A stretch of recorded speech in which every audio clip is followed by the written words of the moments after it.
So I wanted to talk a little bit about like the parts of the cover letter. Um, for the introduction, you want to introduce yourself as, I like a professional and with a background in, and then that's where those key words come in from that job description. If they're looking for somebody who has, say, for example, a background in finance, accounting, and audits, then that's what you're going to put, and that's your background. You want to say, I'm a professional and I have a background in accounting, audits, and tax preparation, or whatever it is that they're asking for. And then use just a short sentence that says, when I worked at, and then the company's name, I prepared how many reports or whatever it is that they're asking in the job description. And I achieved a perfect record without any errors. And then, I have, and my experience in this is, I wouldn't use the number of years, but just say, I have worked at X number of firms in the DC area. I believe my background in this would make this position a win-win for me and for your company.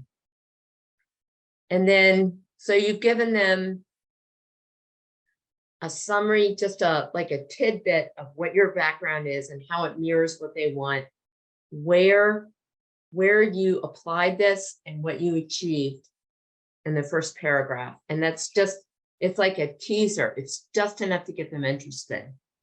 And then the second and the third paragraphs, really, you can explain how your experience meets or exceeds like the three main requirements. You want to choose like the three most important ideas or topics that they're going to be mentioning in that job description.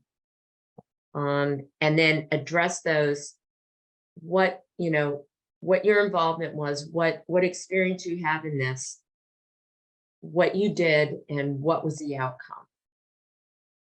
And then in your closing paragraph, you want to make a strong, positive closing explanation of what you can contribute, based upon my experience of developing relationships with students and stakeholders, and my knowledge of curriculum and university programs, I believe I can make a contribution to your university in developing these executive programs or whatever it is. And then I hope you call me for an interview.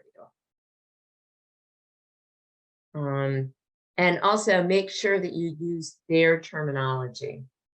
So like, say, for example, yesterday I was doing a cover letter, and what I do is I sadly, I have so many cover letters that I've used over the years. I've saved them, and sometimes I can go in and change certain things. But I had in this letter, I managed academic training programs, or I managed training programs, and I took training programs out and I put academic programs in, because that's what they mentioned in their job ad.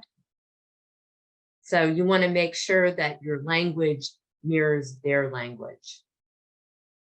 So